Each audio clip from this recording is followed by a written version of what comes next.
Okay, everything sounds good. We're gonna, cheers to all you folks out there. Hey, everybody. If you don't recognize this face, that's not surprising because he doesn't really come on to video very often. But if you're on Reddit, if you're on Twitter, if you're on Discord, and probably a myriad other like social media places, you'll recognize Scarecrow, aka Paul. He is my guest today and a fellow RC member. Previously, I had Derek on. So in this episode here, whereas Derek and I had a common theme that we were going to talk about, Paul and I are going to talk about a myriad of things, of which I'm not even really going to be controlling the topics. I'm going to actually pass that over to him. We're going to talk about things for about an hour, cover some things previously mentioned in the Derek interview, talk about some new things, talk about us individually. And the goal here is to give you insight into the machinations, the parts and bits of the machine and how all the individual cogs are working. And, you're seeing the end result. This gives you a peek behind the curtain of the illustrious wizard. So, all right, Paul, my man, where do you want to begin? We got a whole hour. S- so we were talking before this, just like show notes style, talking about like my history. For those that don't know, I came into the format through Reddit. Um, but we were talking about the previous episode with Derek and how one of the topics touched on there was like who are the RC. So that's kind of why I'm here. And why do we make the decisions we do? Why do we kind of take the generic stances we do where we're a bit conservative? Like, what is the in purpose of that? Um, and just kind of talking about the roles of different members within the RC. And so, like in the previous episode, Clay and Derek were talking about like their stances on the background decision and why different things were important. So I didn't necessarily want to keep harping just on backgrounds, but kind of take a more step back view. And we can talk about some of the other major decisions, such as like planeswalkers, for example, if we want to touch on that. But just talking about like kind of my role in the community, how I've been involved with making and not enforcing the decisions, but how that information is related to the community, how that information is continued to be distributed over time, and the attitudes that come with that. So, just kind of a broad umbrella of Mhm. how we communicate with the public and why we make the decisions we do. And I think, as we touched on previously, I think what people are going to discover is that I think you used the word tapestry, yeah. So that's the word that stuck in my head, or at least the was conjured into my head. So if you think about a tapestry, there's like stitches and different fabrics and all that stuff. Um, each member of the RC is always going to approach things differently from the other members. So if if there's an expectation that every member of the RC is going to have groupthink and think alike and go lockstep and all of that stuff, that's never going to happen. We're all individuals who interact with this game in a different way, and we're bringing those experiences together. And basically, you're getting the end result on paper as we publish the articles or type it out on Discord or what have you. Is basically uh, the report, the end result of what we came up with, trying to synthesize 10 or so voices into a specific thing.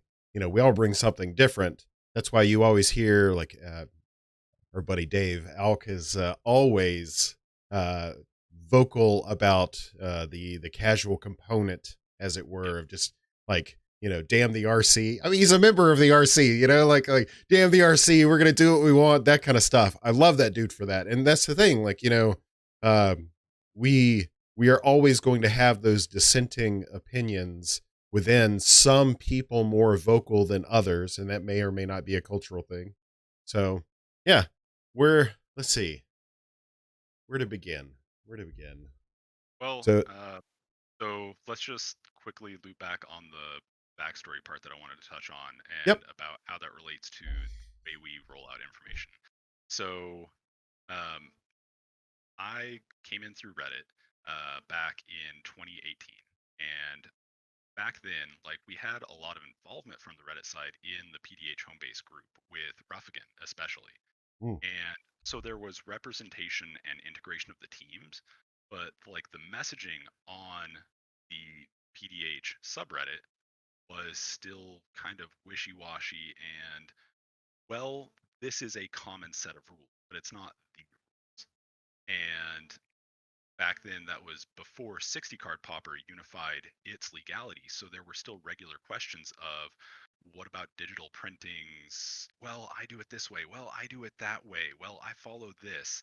And then we also just didn't have the messaging on the subreddit that was like, this is the central rules authority. And I was always one of the people, once I actually got past these are my decks and got into this seems to be the way the format's going and wanting to push for that. Once I got into that, I and became a moderator on the subreddit, I was one of the ones saying, hey, we could like increase the visibility of the home base link and be more vocal about these are the rules. And for me personally, that comes from a belief of um, I it sounds cheesy and a little over the top, but I think Pauper Commander is the future of Magic. I think that accessibility is one of the most important things that a game needs to survive. Magic And 30. Go ahead. I Sorry. mean, so once again, this is like coming from the perspective of 2018. And back then, I'd already been feeling it with just EDH staples climbing in Mhm. price. Like, starting in 2016 was before I realized there was even a community. That's how I got in. Was I built budget EDH decks with all commons, and it took 2 years to figure out that there was a community out there already doing the same, and I joined them then. But so it's a very long running thing. It's not like this is new. It's not like this is about a single product. And I started getting more involved because even years ago, I was seeing some writing on the walls that there needed to be a more accessible side of Magic, and it wasn't going to be coming from Wizards. And it's unfortunate that the last few years have proven me right, but here we are. So from the Reddit side of things, I've always been pushy at times. In person, I don't like to be pushy, but when it comes to Magic things, I definitely feel like I've come out that way. A bit authoritarian at times, like this is the way things are. But the reason for that is because my background is very casual kitchen table. I have friends that I've been playing with for decades that have wanted to try out all kinds of crazy formats, including like a junk rare commander and things like that.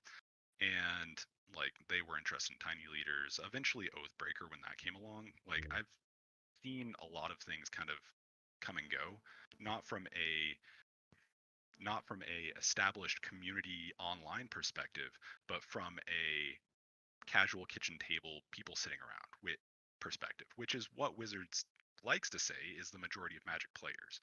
So compared to like tournament grinders or people that their most of their Magic existence has been online, I'd like to think that that's some of the background I bring to the discussion in terms of what is needed to continue drawing people in at the grassroots level is that familiarity with what do people like and don't and not like at the kitchen table, because that's my background.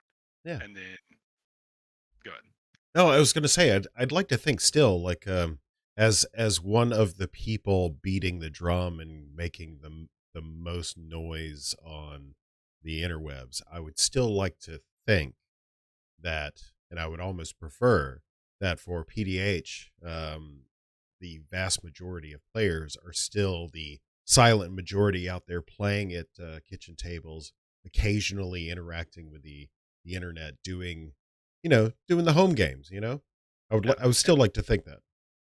And so my kind of niche that I fill in terms of how the RC relates to the public, in addition to the article writing, setting that aside, like I'm wordy as all get out, and sometimes it's a problem. But Um, my other niche is I am very active on as many social media sites as I can handle. So to me, it's very interesting the different crowds that you run into. So Twitter is, as I've found out in the last year, is very heavy on the content creator side of things. And Meanwhile, Reddit, you tend to have a lot more people that are, to me, it's like the middle class of the Magic community. It's the people that are heavily involved, but they still are relatively anonymous. Mhm. But they're And but they're doing the work. They're getting their yeah, hands dirty and they're doing the absolutely. work. Yeah, yeah, yeah. Right. And then Facebook, you kind of the commoners, the masses, that are a lot more experimental and outspoken at times, but Mhm. there's this kind of, well, I've always done it this way, therefore I am correct mentality. And because Facebook doesn't have uh, like the same filtering of visibility that Mhm. like things like Reddit do, the person that only has their own opinion to back things up gets the same amount of visibility as the person Yeah. with numerous sources and There's other people agreeing there's with a them. like symbol, there's not a dislike symbol. Yeah. Right. But what that leads to is that you can get a lot of visibility of dissenting opinions and have good discussions with the people. Mhm. So just by being active on so many sites, I a lot of times am one of the RC members that sees like, oh, we're getting a lot of pushback with this, and this element for these reasons. Mhm. And we've already discussed that. Yeah, okay, we're good. So we do have feedback mechanisms, and I'd like to think I'm a valuable part of that. So Mhm. Ooh. There's something else. There's also a valuable thing that you do, and I don't know if you've recently given that up or if you have a Reddit post forthcoming, but you also are the one that does the set reviews for oh Reddit. man, I need to do that today. Boo-boo, gotcha, buddy. Um, But I mean, so like, or let me allow me the opportunity, just 30 seconds. So no one else is as thorough. I don't care what format they're doing it in. If they're writing articles, if they're doing videos, no one else is as thorough in their set reviews as this man right here. So like it's when I well, want to, yeah, so when I want to look up like if I have a decision on a card and I'm like, yeah, blah blah blah, I will always look for these set reviews to see what his opinion is, to see if okay, if I'm thinking about it in a specific way, he'll often have like just a small tangent of a difference in the way, and he'll open up opportunities for cards. I don't have a one offhand, but this has happened before where I will look at Paul's reviews and be educated beyond my own thoughts. So, like, and seriously, there's a few other users that I always love seeing stuff for the exact same reasons from like Alcadron. I think Monkey Dota's on there. There's a whole slew of active users on Reddit that can come up with some really off the wall ideas. And kind of going back to just me being active everywhere, like I feel like I get a lot of credit for just having been around and seen other people bring up ideas, and then I'll echo them in to other audiences to kind of get saturation of cool new they're my ideas. ideas now. Our ideas, comrade. Yes, yes, yes, yes, yes. But no, seriously, like if you want, regardless of where Paul is sourcing the information from, if you want a very comprehensive set review that you don't have to press pause, rewind, which is always frustrating with video or articles, you're trying to he categorizes them, he has them like in easily digestible like batches, like but yeah, it's perfect. I can't express like it's a very wonderful product, and I hope you always do it even after you're dead. This it's awesome. Necromancy me back. Got to keep trading Stranger away. Stranger Things, right? Yep. Okay, so trying to get back to the RC public relations conservative decisions Mhm. topic. So every time something big and new has come up, it seems like the RC has kind of gone to the conservative side of things. And with the mob mentality that comes about in public discourse on various social media sites, that's it. There's a lot of commonality in the way those discussions go, Mhm. regardless of where they're taking place. And it's just because it's very easy to backseat drive these kinds of decisions. So it's very easy to say, oh, they're just going to say no to everything. And if I So were I to, if can, I were to take a step back, I yeah. can see where people are coming from because there's a lot of things we've said no to. And it's very easy to look at it in aggregate and just think that our our conclusions are foregone and that we're always going to say the same thing as if we aren't looking and actually paying attention to things and considering them carefully. So the thing that I've learned probably the most from both you and Derek, and especially here recently, in providing myself the opportunity to reasonably analyze the entire breadth of the history. And Derek was actually the instrumental like pivot moment for me. I always knew like the broad strokes history of the organization of PDH as a format and getting everybody together and joining all the fires from the camps and all that stuff. But I didn't realize exactly how intensive that process was. Yep. And what I feel like in these more recent decisions that may or may not be controversial, I feel like people are just looking at that, like I think you said it, as this like snapshot in time, or they're, and you kind of said losing it in the aggregate of decisions, which is also important too. You're like missing the actual forest for the trees. Uh, like it's difficult to impart the entire history of the development of the PDH format into every person, every user that's curious about why a decision happens the way it is. But Yep. it's it is important for all of us and those people asking these questions to remember as well that this whole journey, even though we make it look easy in retrospect, hasn't been easy. It has been harrowing, and there has been a bunch of discourse, and it could have gone one way or another. And it balanced on the precipice of like probably not existing. And I mean, I'm being dramatic, for effect, but I'm not incorrect. So So uh, just yeah. interjecting on like the magnitude of discussion. Um, Hmm. so if you all are listening to this, you're probably pretty invested in the format, so you might know that I write long articles. Being long-winded is what got me here.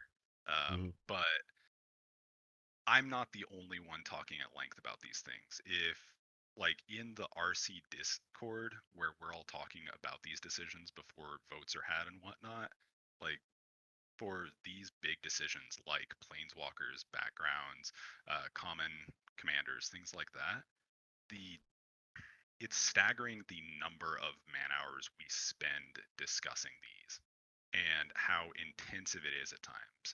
Because, like, for backgrounds, I was still living in Japan at the time. Yeah. So we had people on every side of the globe, Japan, Europe, and the US. So we had this rolling conversation as various people went to sleep and had to catch back up 8 hours later. And we had that going for like almost 2 weeks. And it was Yeah. It was a while. Yeah. constant. So we do think about these things and trying to convey that in a manner that was more systematic and more like archivable Hmm. is why I got into article writing Yeah. specifically for RC decisions, is because I wanted to capture all of that thought process to make it more visible for the community for starting with the planeswalker decision. And we are not, as much of besties and stuff like that we seem like on the outside, we are not all good friends. And we don't always talk to each other in the most respectful way. So before you like judge us for being immaculate and all, no, we are human. So I guess that's another niche I fill is I always try to be the peacekeeper behind closed doors, smooth Mhm. things over. Like, no, get along. I think he means this. I think they mean that. Like, Yep. really, you all are saying the same thing. It's okay. Yep. So yeah, like it's definitely a journey. So you were gonna kick off on Planeswalkers. So for Planeswalkers, I actually wasn't part of the RC on that one, and it was like right as the RC was starting to be a thing. So Mhm.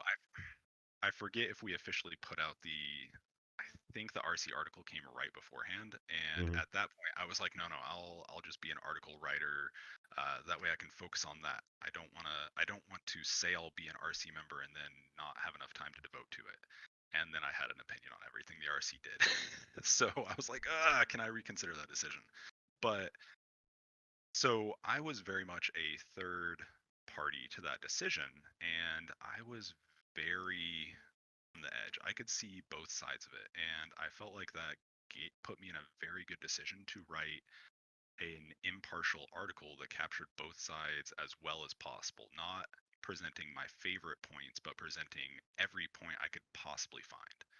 And it's very interesting for me to go back and read that article now to see which arguments are still like very solid and which ones maybe haven't been as much of an issue as we expected. For example, one of the points that at the time was very important to me in that debate was, well, planeswalkers have been pushed for all of Magic history up to this point. They are consistent value monsters in non-pauper formats.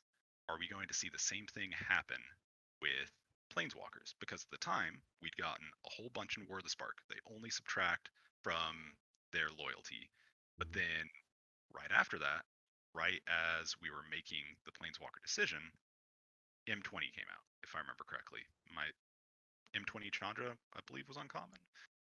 Yeah. But yeah, so there was a single planeswalker at uncommon that could add to its own loyalty. And when we were making the planeswalker decision, we thought that was the floodgates opening. We thought we were going to continue to see uncommon planeswalkers that added to their own loyalty. And between that and the newly released proliferation cards, we were concerned about, are these things going to be nigh unkillable? So that's something that hasn't continued. Another argument against it was, okay, right now we don't have enough removal for it. Well, we've continued to get more and more commons that target planeswalkers. So even if you don't have a combat deck, to me, we're reaching saturation right now. We're pretty much there. There's white lockdown enchantments that Mhm. hit planeswalkers that can exile them. There's more black removal that hits it. I mean, blue's always had counter spells, but they have more that like say like target creature or planeswalker, things like Mhm. that. So there's a lot more removal out there that hits planeswalkers now. So that's another argument that no longer is valid. So at this point, it's very interesting to see how the arguments changed over time. But at the time, those were very valid concerns. So I kind of tooting my own horn, but I love the fact that we have these archives of the exact arguments that went into the discussion. So I have an interesting uh a perspective. Um so I'm somewhat of a quiet troublemaker. I know that's weird for some people to hear, but like if I'm making a lot of noise about something, that's just basically for show, and a lot of people can tell the difference. Regarding other things, like specifically speaking to planeswalkers. If you don't know already, like you folks out there in the world, the royal you, I have a Discord server. And Wait, is this like Pleasant Kenobi having a YouTube channel? yeah, so I You have a have YouTube channel? yeah.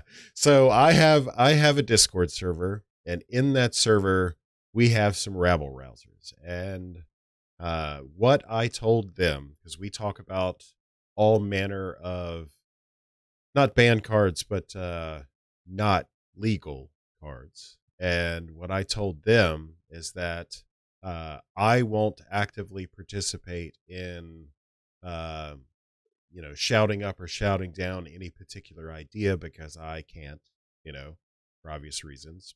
But I will support the playing with and the collecting of data and all that stuff of these not legal cards. And if needed, I can, like Paul was just saying, at the time we didn't have X, Y, and Z. At the time these conditions existed. My goal is to help the part of the community that I'm directly involved with. I serve the entire community, but I'm only really involved with the competitive folks. I'll talk to casual people, but we just don't really have a whole lot in common. So, uh, I yeah. mean, I kind So, yeah, go I ahead. love trolls, more competitive rabble rousers. My observation about the kind of rabble rousers that I find on Facebook is there's two kinds. There's Hmm. the ones that hear opinions and accept them, and then there's the other kind that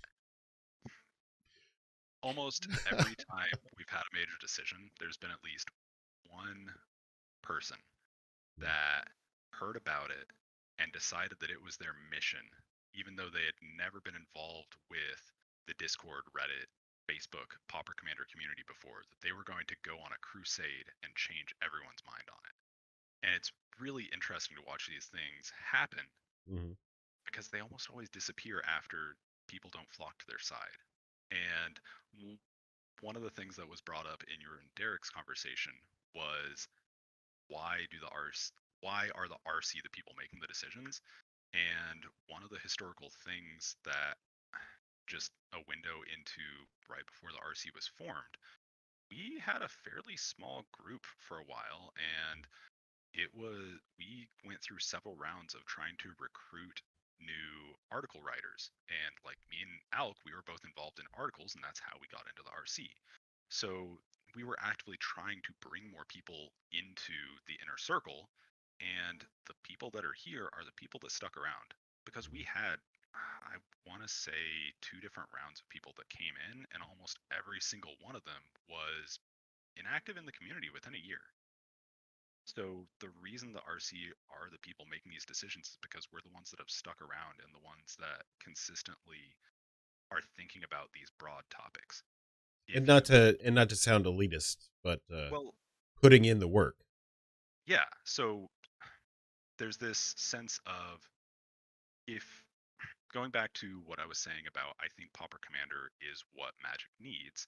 Well, if we want this format to succeed because it's going to fill a vital role in Magic, well, how do we make the format succeed?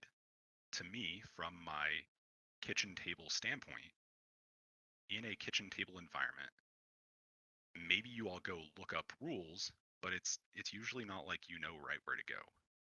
So if you find multiple competing rule sets, it becomes a real problem, and it takes what could have been a 5-minute Google search and it turns it into a hour-long debate, and now you don't want to mess with this format because it's just going to become an argument instead of having fun with your friends. So to me, that's a big reason for why it's important to have clear messaging that changes as little as possible over time so that you have a consistency of Mm. rules with good big signposts that point, this is the correct answer, this is why, here's more to read about it if you want. It's about providing easy answers as quickly as possible for people that aren't necessarily ingrained in all the communities that we are, that don't know all the right sites to go to. Mhm. Like Ruffigan, the guy that got me into being a mod on Reddit, that drew me in, he was one of the people that was originally drawn in when the home base was started, and I have gotten all my history lessons about the format from before I joined, mostly from Ruffigan. That guy is amazing. But one of the things he does on the side is he keeps up the MTG wiki article on Pauper Commander Mhm. and is constantly having like the little notes discussions below it, like with the sources, like this is why this is the way it is. And like, so somewhat recently, I want to say it was like a little over a year ago, maybe, they finally changed the wiki article from uh, 16 or 18 commander damage to no, it's 16, because for a while it was listed as the most common is 16, but some people play with 18. So there's a lot of little vestiges that over time have slowly been consolidated and cleaned up for better, clearer messaging where there's less room for arguments within playgroups. Mhm. The point is to let people play and enjoy with as little problems as possible, as little Mhm. room for arguments.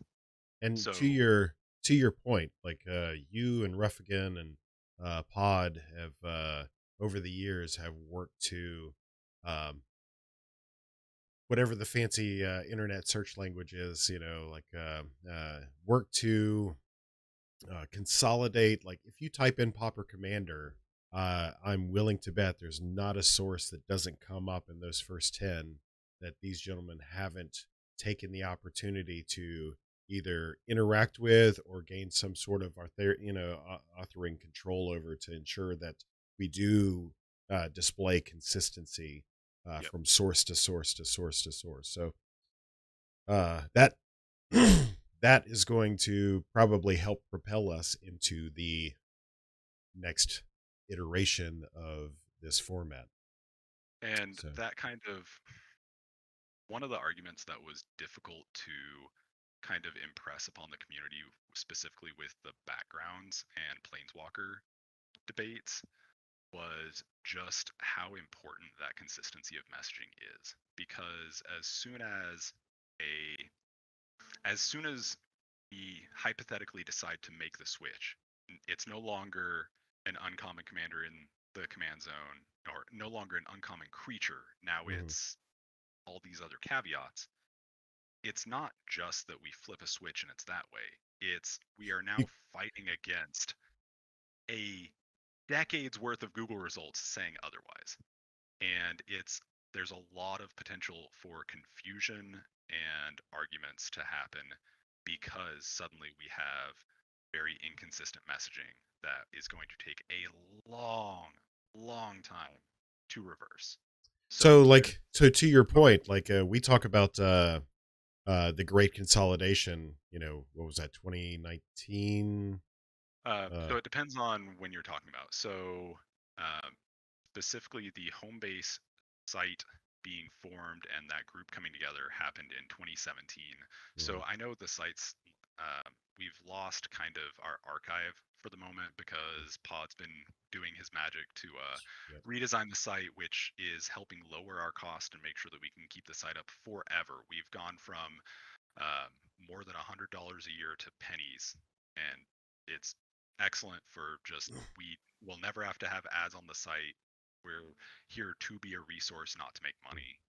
And Yep. the fact we've got that Whoops. redesign done is amazing. Uh, It is. you're Yeah, absolutely. So the point that I was driving at, so if the consolidation began in 2017, in some respects, it hasn't ended. It has been a yeah, perpetual and yep, continuous effort to get all of these streams of information aligned and singing the chorus of yep, the same information. So for I want to provide that example to the listeners, e.g., watchers, what have you.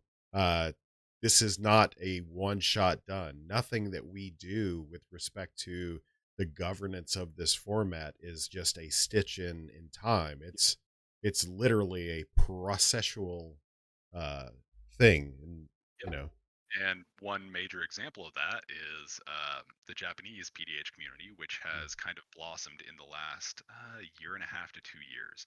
So, so with the Popper format panel, yeah, PFP for yep. 60 card Popper. So I think his name is Saito, the Japanese representative on that panel. He Mhm. is an article writer on a Japanese site, and one of the other article writers on the same site has been championing, Yep. yeah, he has been promoting Pauper Commander for a while through articles on the same site. So there's a very high visibility source, and when that other writer looked at Pauper Commander, he saw all the English resources and said, "I don't like that. I'm going to make it Legends only." And it's kind of stuck. So the growing community in Japan is kind of two minds. They see, oh, there's the foreigner overseas rules that accepts non-legendaries, but if I were to just pull an educated guess out of my butt, I would say that probably 75% of Japanese PDH players are playing legendaries only for commanders. So I would, And yeah, I'd like to segue off of that and we can come back. So Japanese players pin. well, So relevant yep. point. the reason I was bringing it up is because we recently gained control of another website title. So www.paupercommander.com was something that a long time ago someone else came along and said, I want to say this was like late 2018, early 2019, if I remember correctly. Actually, no, it was 2018, early 2018. It was like it happened right before I really got into the format. There was another person that came through that was like, I don't like the way you all are doing it. I'm going to make my own Pauper Commander site. And I think he used Weebly or something. Mm-hmm. But he made it and he didn't have paupercommander.com, but it redirected to him. So because of that official looking URL, there are a lot of Japanese sites that point to paupercommander.com, and then it like does its weird redirect thing and points to his Weebly site. Yep. So we finally acquired paupercommander.com to still try to consolidate our messaging to where just seeing that official looking paupercommander.com URL isn't misleading people with a rule set of a discontent that created it and then abandoned it back in 2018. So clarity of Win's a win. messaging. Yep. Yep. And so anyway, on to your point. So I hear all the time, and I'm sure that you guys who have been here longer than I have heard in perpetuity this tendency to want to play PDH from a Legends only perspective. And the most consistent rationale that I'm hearing is I want to be able to play with my EDH friends. So I would contend that if you're playing with your EDH friends, that you have the opportunity to rule zero because likely they're casual. So you have trying to poke holes in the rationale there, but also let's look at it from this perspective.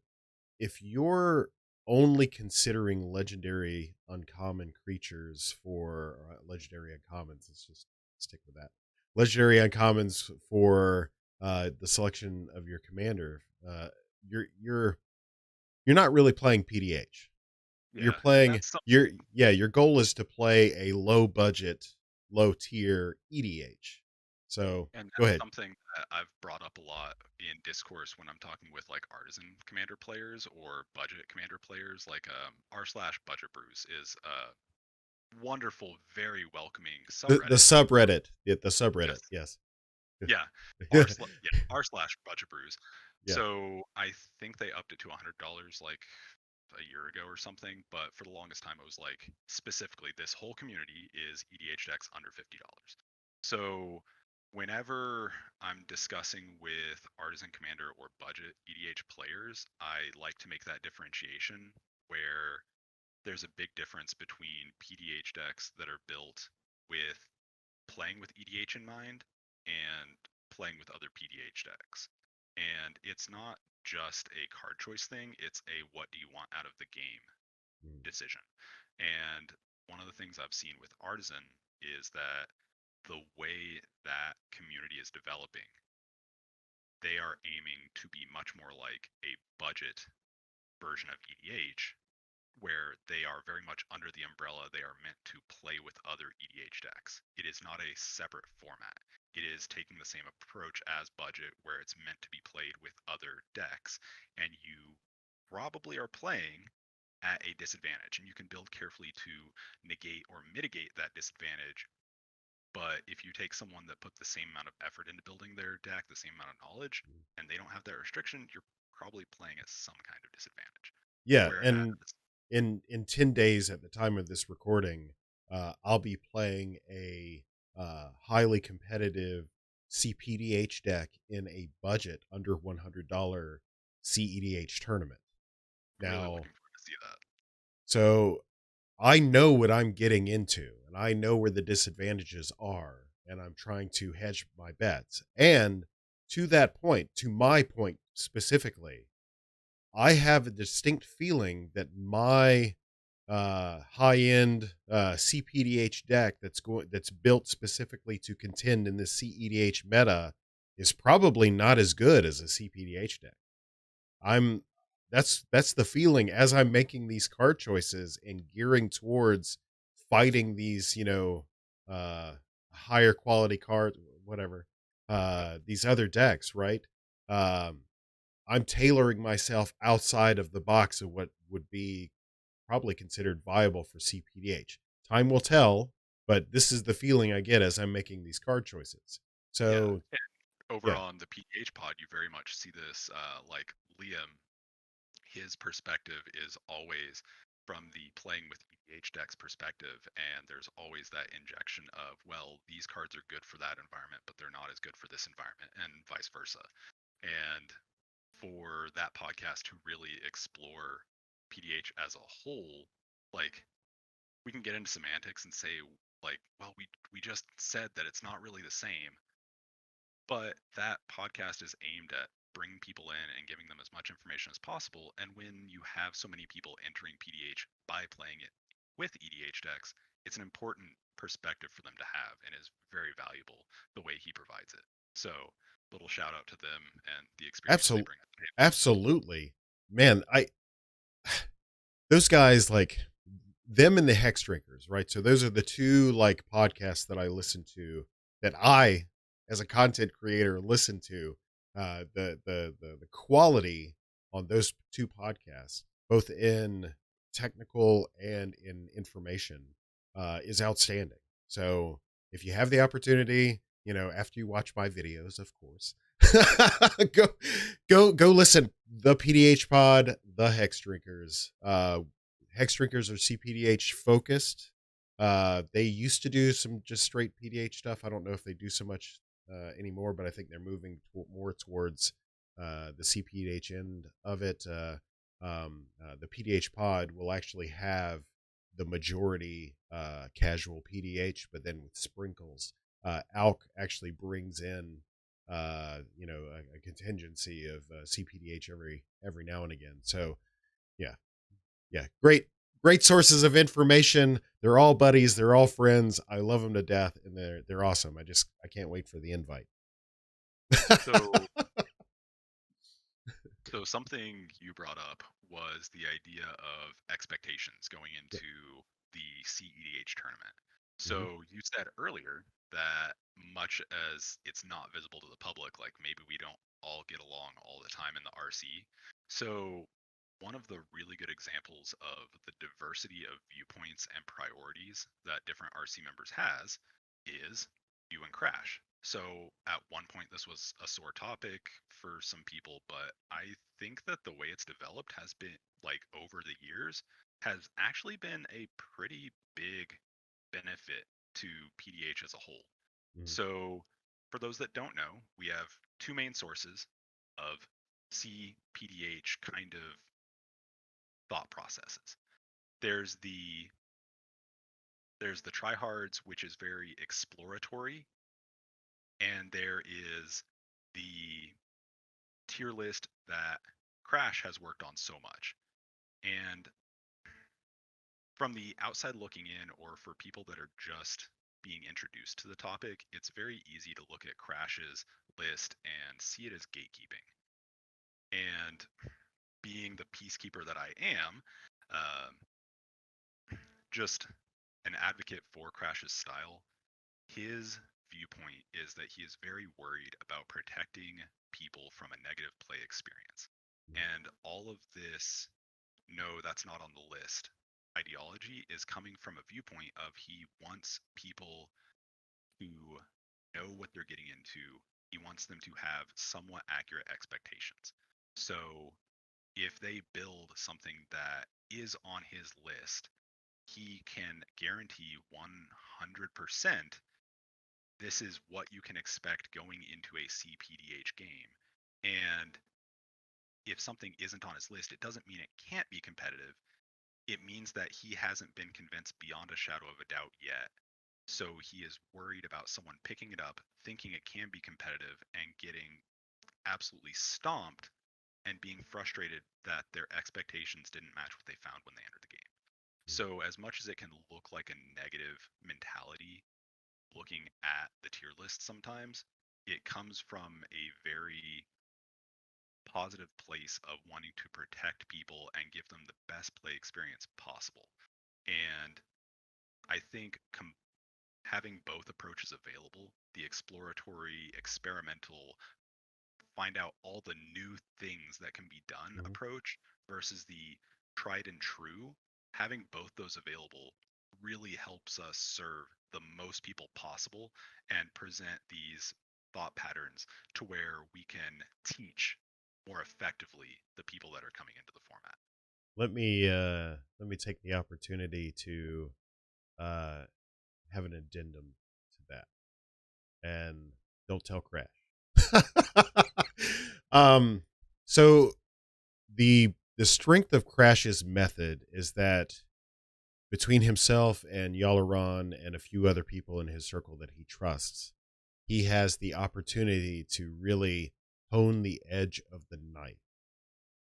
And using, a Japanese sword maker's analogy there. So, he gets to spend a bunch of time really hyper focused on that edge to where it can cut through anything. And I can tell you right now, you can go to Crash's tier list, you can pull any deck off of it, and you can play, and you will feel like you are a threat at the table.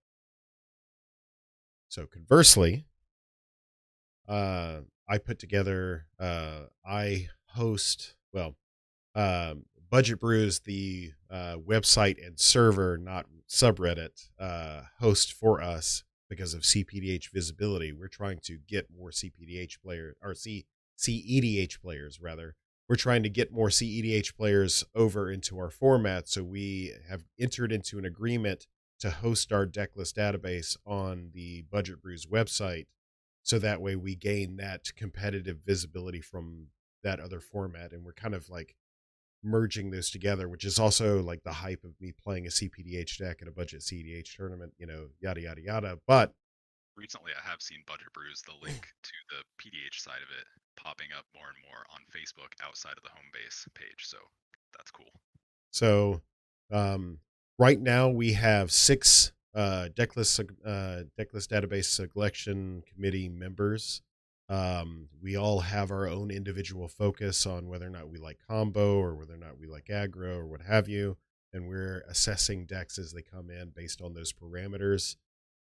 So given that information converse to what Crash is doing. So Crash is the edge of the knife. He is honing the edge of the blade, but he doesn't have the resources that we have in the fact that we can explore so much so quickly and get so much information. And that's Converse. especially true since you all have kind of the line through Ryan into the paper scene in Washington as well. Hmm. So Crash and Yalaron are very, very embedded in the online Yep. meta, specifically within the home base Discord, Mhm. while you all are kind of tied into two different metas. And well, we added a committee member that actually has access to six stores in another location. So but still, my the point that I was driving at is that um, the problem with data, right, is that too much data and it's noise, right? It's all Yep. noise. So Especially with such a small sample size like we have, you can have a single outlier that looks like a significant data point. yeah, and when people and Magic players being Magic players, right? Everybody knows one. Today I'm playing this. Tomorrow I'm playing this. The next day I'm playing this. So then you get the People want variety of inconsistency. advice. Right. Right. Exactly. And there's nothing wrong with that. But from a trend tracking perspective, from a data collection perspective, from a deck analysis perspective to a threat analysis perspective, uh, it's really difficult to wrangle on through all of this noise because I mean, I don't know if you've met any of the Tryhards. You could probably hear them screaming in the background. They are a raucous, bunch of folks, and there's a lot of information. If you like information, there's a lot of information coming at you, and it's really difficult sometimes to discern what the actual ground truth in strength, in competitiveness, all of these things. So, So, yeah. just on the data analysis side of things, when I got into PDH, I came from EDH and then I bridged from PDH into 60 card popper. So while my background is kitchen table, I do have some exposure to more competitive 1v1 formats, not in a tournament setting, but at least playing some. And I really enjoy the sheer quantity of data available from the MTGO popper scene. And I have been absolutely flabbergasted in a good way by the sheer amount of discourse that happens to do with that data. But what you were saying about it's really hard to discern the truth of the matter, and the discussions on the Popper subreddit, and to do, like, for example, back before the PFP, Mhm. there were some very different camps of thought, like with Alex Ullman leading the charge on Mhm. one opinion on Tron, and some other people like, no, no, it's fine. Like, there were some very different schools of thought that were all looking at the same data that was all readily available Mhm. and parsing it in different ways. For Yep. example, Tron was a very controlling deck, and but it had relatively low share of tournament participation. And one of the things that made it so hard to judge whether that meant it was a problem or not is the idea that most people don't enjoy playing it. So even if it's powerful, they don't want to. So just appealing to people that aren't just PDH Mhm. players. Yeah, data is hard, even when there's a lot of it, even when you have a sample size that is so much vaster than the current PDH community. Data Mhm. analysis is still an absolute bear, and it's so hard to find the truth underneath all of that So noise. I got a little bit of a nugget of truth. Well, to close up, to put a bow tie. So the real answer, I'm not an idiot in the fact that what Crash is doing is valuable, but I'm also not blind to the fact that what we're doing is valuable. So the real answer, I feel, is that the truth is between Crash and I.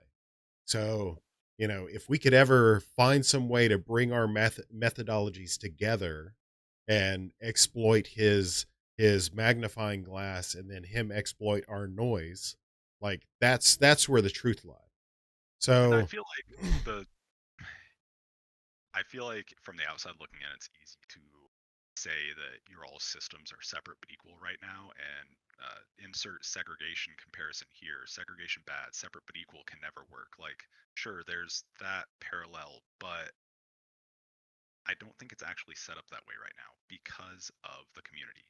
mhm. The community makes everything work, and outside these isolated pods of people that are pushing things and discussing trains of thought, you have the players that cycle back and forth between those groups. So the melding pot that is the online community, Cultural carryover is, yeah, what it's yeah, called. like Yeah.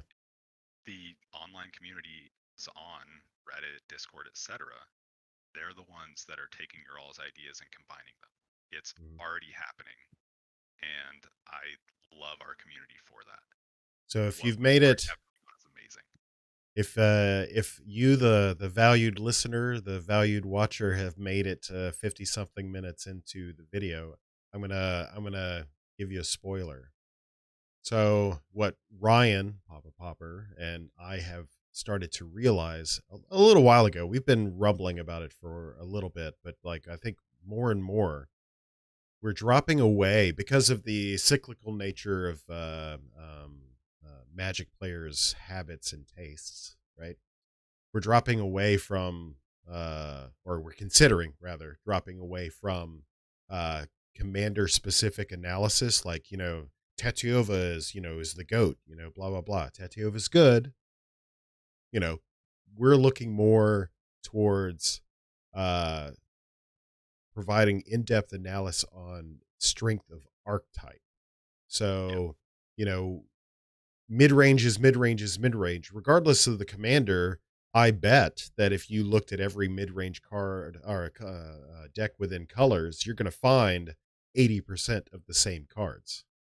So And it's just a, yeah, go ahead. with fire design, we have a very unique opportunity in the PDH landscape where our format is being drastically affected, not necessarily by single cards, the common rarity like 60 card popper is, but instead being influenced by trends over time that, Hmm. starting just a few years ago, are very different than what we've had throughout the rest of Magic's history. So So, yeah, so it was what's this Jesus, my head. What's this latest set? Oh, Brothers War. So at the time of this recording, Brothers War was first finally spoiled like 5 days ago, fully spoiled, something like that. We've got two common white cards that recur. One a permanent, one a spell. When's the last time that you had a white reanimation spell? and we Take got some new colorless card filtering that goes into the grave, the Surveil land. Yeah.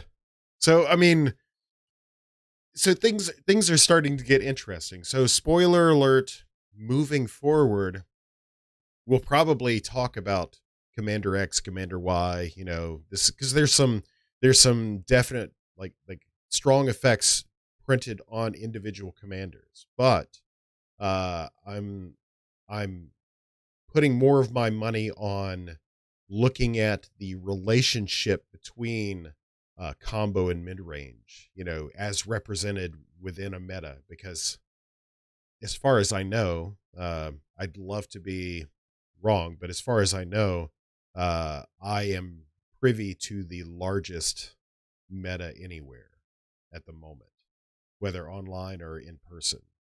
Yeah, just because So you all have games firing pretty constantly. pretty constantly now. So like, man, feels good to say that too. But like It's been a long road. it definitely has. I remember going like with a whole month without having a game, like a year and a half ago. So yeah, so like right now, I'm really interested as a data analyst. I'm really interested in the relationships of the archetypes that show up in a pod. So we talk about all the time. I think in the home base, they're referred to as 3v1s. I Yep, think I think arch that enemy. arch enemy. Well, I what I think that does is that synthesizes and misses like all the details. Like the ones that are ganging up on the other deck, it's because that deck is defenseless outside of its combo, right? So we give you an example. Tatiova is always the classic example. It's like, And I was about to refer back to the playing with power yep. CPDH video, because the comments there were so full of like, Tatiova's overpower or ban her, like she got focused and she still won, Hmm. and like there were, like, I think me, you, and Alcadron, Hmm. maybe there was some third person that was really active in those comments, and it was all like, well, she came back because people stopped focusing her because they thought she was dead. Hmm. Like, the archenemy isn't something that's static and happens all game long. It's a Yeah. constant reevaluation of threat. Bingo. Bingo. And that's the problem. Okay, so insert threat assessment section of the video. So what I've been trying to do in teaching by leading by example and playing in these games and stuff like that. And anybody in my meta knows I got a tattoo of it right here. I'll take it out of the box and I'll beat you over the head with it. And I'll bully you. I will not hesitate. I'll tutor for cards relentlessly. I'll draw cards. I am constantly trying to go off. Like I don't play Tatiova in a reserve fashion whatsoever. And it's because I'm trying to prove a point. Every deck, doesn't matter what it is, doesn't matter if it's widely believed to be S tier or what have you. Every single deck focuses on a specific axis, right? And what I'm trying to teach people is to interact with that. You have to know the meta. You have to kind of look at the color scheme. Okay, Simic, we're doing some sort of land thing, blah blah blah. We're drawing a bunch of cards. Where am I interacting with this deck, right? So that's why now we can get into the semantics of counter spells being the best removal, but then removal's no chump either, right? So being able to interact with a player at the key moment, recognizing that they're about to go off, taking pieces off the table that they need to function in the axis that they're functioning, like that's more important. Like that Tatsiova game, looking back on it now, we did so many things wrong So many things wrong. We kept removing Tatiova. Damn Tatiova. Damn Tatiova. Tatiova on the battlefield draws cards. I know. I know. Blasphemy, right? Card draw is something special, right? But from a Tatiova deck perspective, having played it X number of times, take away the land tappers, right? Take away the land tappers, you kill dead the title board combo because they have a haste problem, right? And then the only thing you have to worry about is the flicker loop. Well, Tatiova doesn't play the full suite of flicker. It only plays ghostly flicker, right? So it's condensed. So if you know these things, more vulnerable to honored heirloom. yes, yes. So it's like, really, like, out of the 4 or so land tappers that it has, and then the one ghostly flicker, that's 5 cards out of 100 that you really have to worry about. And then you have to fight through all the counter spells they draw. and that's the thing, like, they're playing a base 10 is what I abbreviated to, so just basically 10, 11 or so counter spells, the best counter spells. um you're not always going to have 2. You'll have 1, and if you're drawing a lot of cards, then you might have 2. But like, Or 2 if pieces no are one's interacting with you in a while, maybe you have a third. yes. Okay, Maybe. so yeah, maybe like a long shot, maybe. So it's like, yeah, that's the thing that I want to do in educating new players that come into the competitive.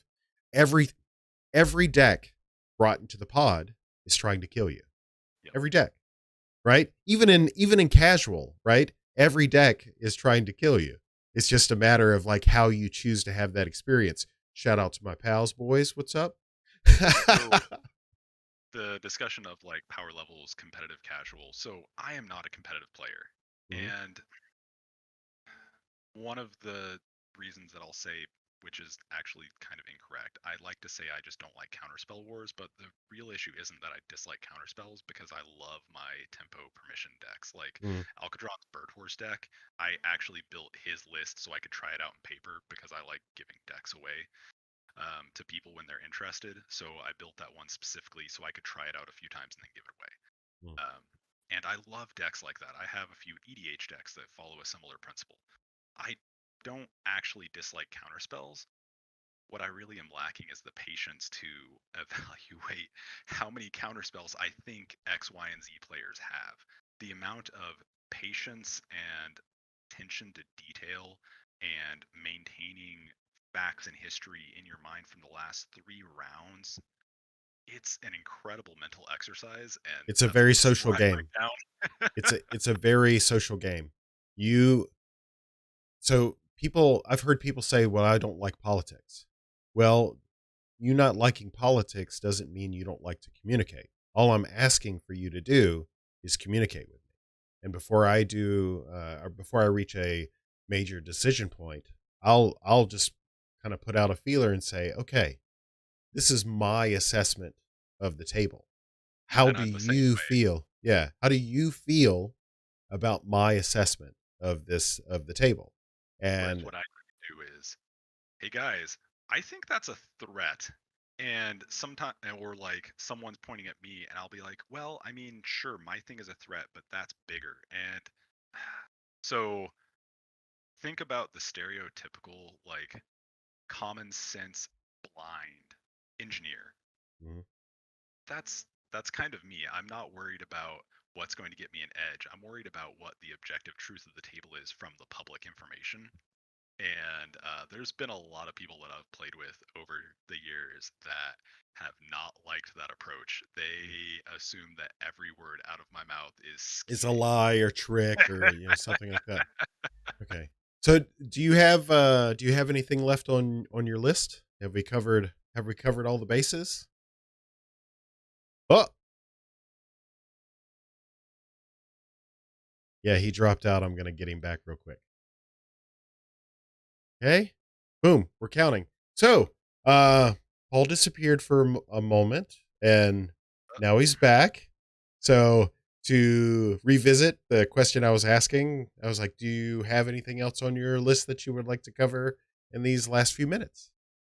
So just circling back around to the idea of why we make the decisions we do. Um, as an RC, we are not operating in a vacuum. We're not solely looking at PDH for PDH's sake. Mm. I mean, that's important, but we're also drawing inspiration, ideas, and lessons learned from other formats. Like when Oathbreaker formed, I was reaching out to them. Like, whenever your population exploded, what lessons did you all learn? And one of the things they stressed was that the rapidity of their responses to rising problems was something that very much helped the community continue growing during that brief spike.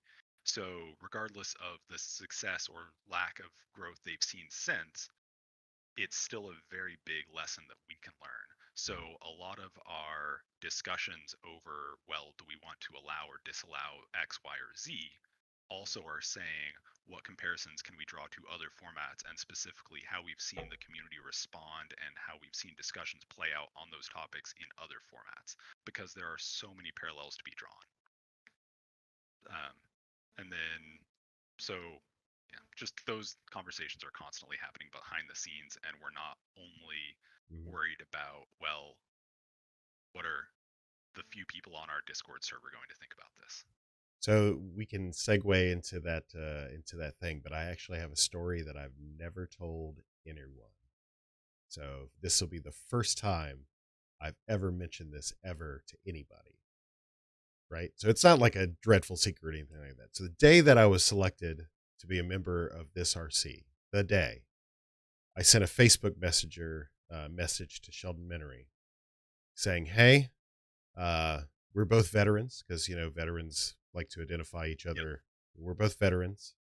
I'm humbled in the fact that I was selected for this committee.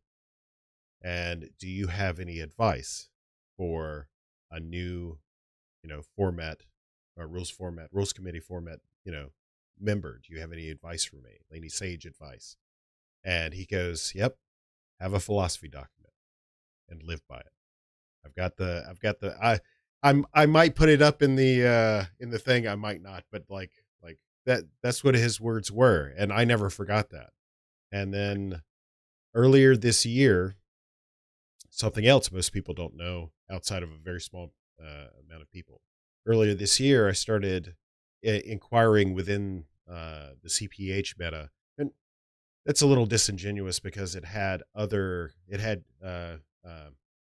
CPDH adjacent people or curious CPDH curious people, people that were largely casual that were dabbling in playing competitively and were in my access at the or my orbit at the time rather, and basically formulated a small little group, a think tank, and started experimenting with using the EDH philosophy document as a basis because as Paul said, we glean a lot of information from other formats, mostly lessons learned from mistakes, because we're trying to be successful and be long lasting. And like, especially where EDH is concerned, I mean, nobody's going to outlast them, right?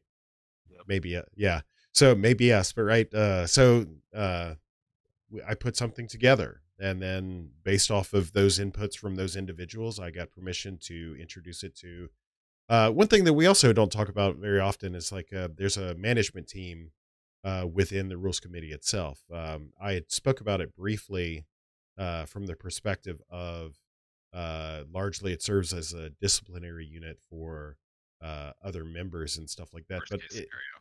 worst case scenario, yeah, and but also it has another function too in the fact that it's the media, the control room for like all the media. So basically, everyone who has something to do with moderating or administrating social media is in this manager group. So Yeah, and I got permission.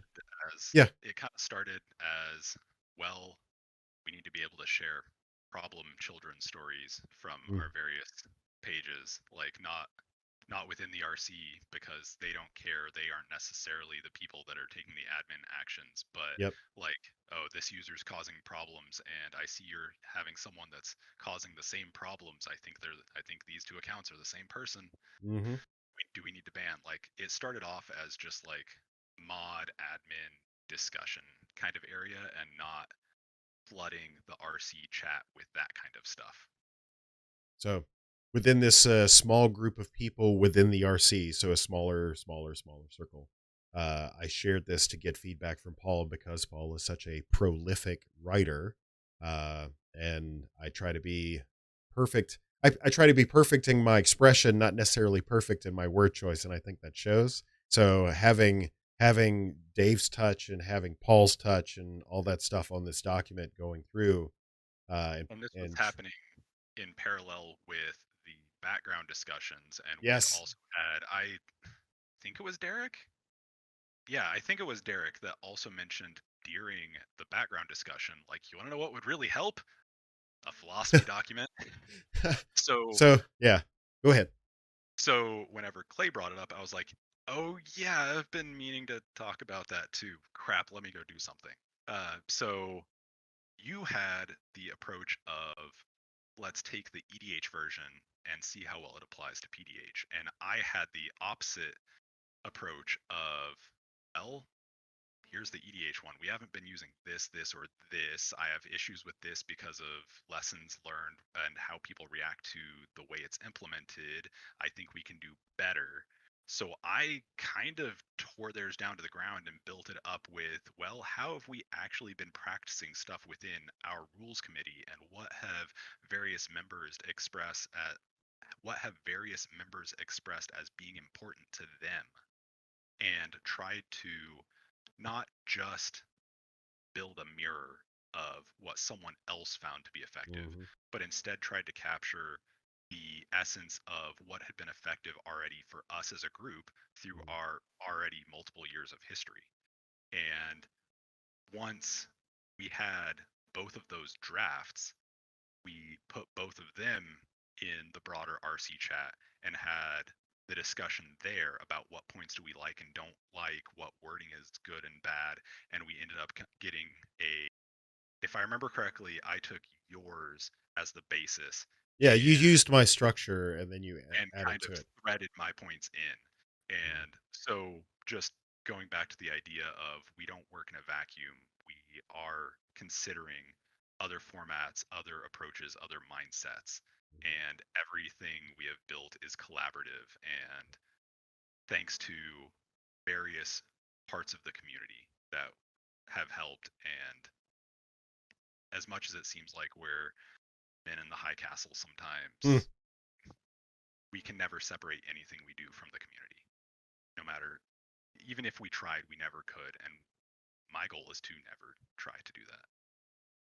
Yeah, and even to that point, like one of our members mentioned that before we made this for public consumption, that we should battle test it a little bit over the course of a couple of set releases to make sure that the things that we're putting out and the ideas that we're looking at uh, can stand, like it can serve as more of a guidepost, because that's what a philosophy document is supposed to be for. Is a uh, the analogy I used was hoist it up on the flagpole and serve as a banner for rallying the troops around.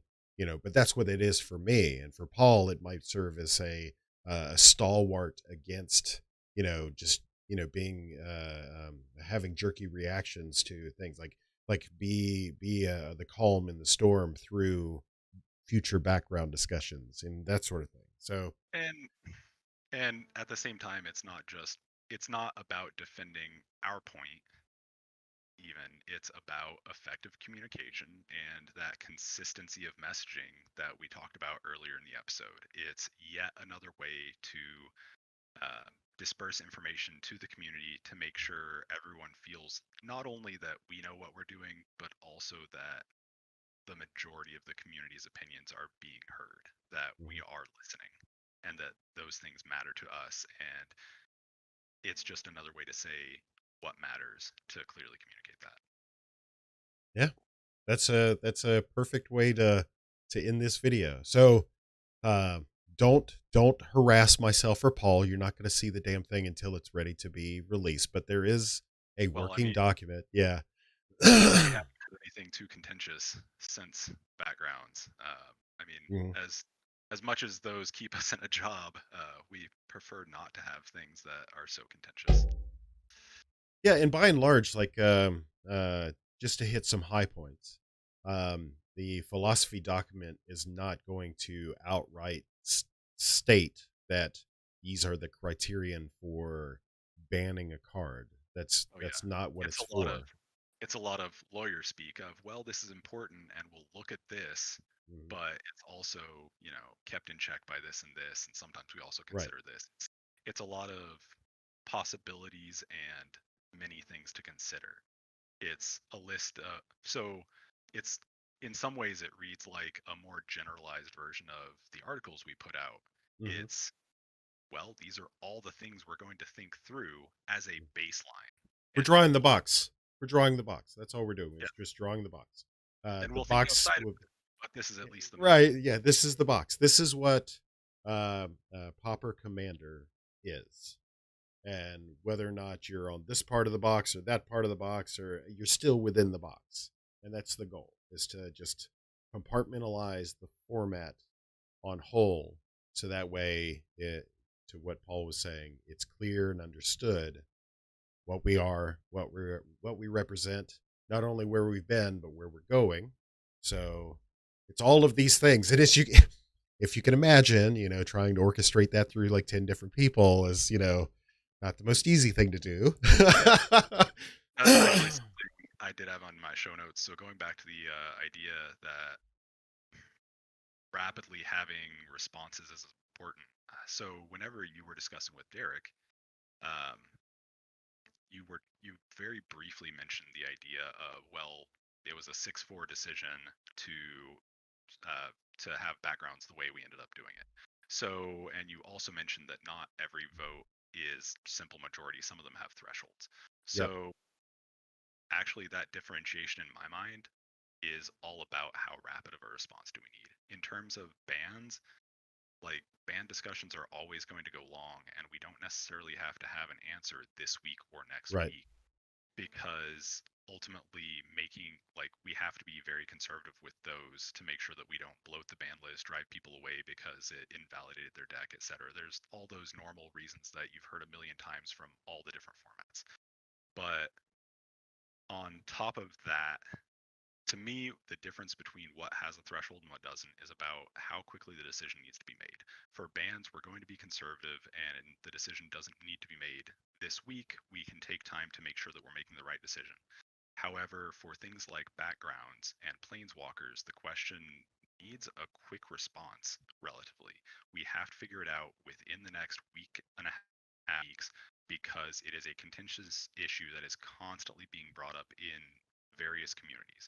So, for example, for a time sensitive decision, we have to get the decision out. So we're going to use a simple majority, whereas if we're going to ban something, it has to meet a higher threshold because we have the time to be conservative and build a better consensus among the 10 of us. And So, it allows for us uh, to dive deeply. yeah, When we talked Mystic Ristic way back when, we there were myriad. I wish they had the thread functionality back then, because we actually went down numerous rabbit holes discussing impacts to casual, impacts to competitive, uh, whenever we had that philosophy. Yeah. discussion, Huh? that was like the third time it had been brought up in a matter of like a year and a half. Like, this was the third revisiting, and we were like, well, CPH is finally a thing. We need better knowledge on that side. So, like, going back to the idea of how much we discuss things, like, it's not even necessarily always contained in like a week of rapid activity. A lot of times it's continued discussion over a year or more. And that was definitely a prime example of that. But the idea of taking more time to evaluate bans and discussions like this, it we need to be quick about getting information to the community when it's important, but there's also a lot of weight on what we do, so it's important we make the right decisions the first time. So with 10 of us, there's this intense bureaucratic momentum within the RC, and it can be frustrating both on the inside and the outside looking in. Like, we're moving slow and the community has these questions and maybe we don't have an answer for them yet because we're still working on and no one's saying anything or committing to one opinion or the other because we're still discussing it so much. And on the inside, it can also be frustrating because, like, sometimes we're slamming our heads against the wall trying to change each other's opinions, and that's okay because that bureaucratic nature is important to the stability of the format to make sure that we don't get too many good idea fairies and change things too rapidly, because we need some kind of consistency and stability to maintain faith in us as an organization. So there's a certain amount of flow is fast in the way the RC operates and the way we have figured out and designed our processes within the body itself. That's a perfect place to end. The one place in this video where people are going to have the most questions. Woo! If you made it this far, you got the good stuff. So yeah, huge thanks to my friend Paul here.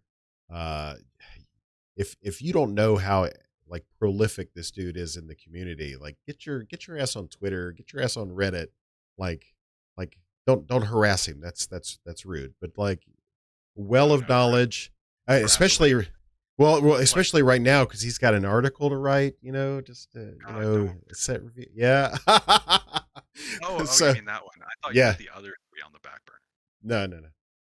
So yeah, he's got a set review he's got to put out. That's really intensive. You know, gathering all this good information from other people. So yeah, like regarding, so this is the second rules committee member that I've had on. There's some, so Dave's on the list, but Dave's on the list far down. I'm looking to actually get some other like lesser known ones on, you know, just if they'll indulge me and talk for a minute, so that way we can gain perspective on our perspectives. And that's the thing, like this isn't meant as a crystal ball, like, okay, well Clay votes this way and Paul votes this way and Dave votes this way, because that's the thing, like I play devil's advocate all the time, and it's usually to convince myself that I am making a choice from being true to my authentic to my own perspective, as it were. Yeah. So, and like talking about the kind of authoritarianism that being a mod or admin kind of brings with it, like we aren't, just because we're bringing down the hammer hard and saying this is the way things are, doesn't mean that that's necessarily what we voted for. Correct. Yeah. So, yeah, keep the faith, friends. Keep the faith. It's all right. So, Paul's going to send me links to his socials, Twitter, Reddit, you know, what have you, so that way you can click the link and magically appear in his dining room eating his food, and and they'll appear in the bottom of this video, which is actually getting released tomorrow morning. So be quick with the links. So until the next time, friends. Yeah, thanks for having me. It's been a blast. Absolutely. All right, hit the stop button.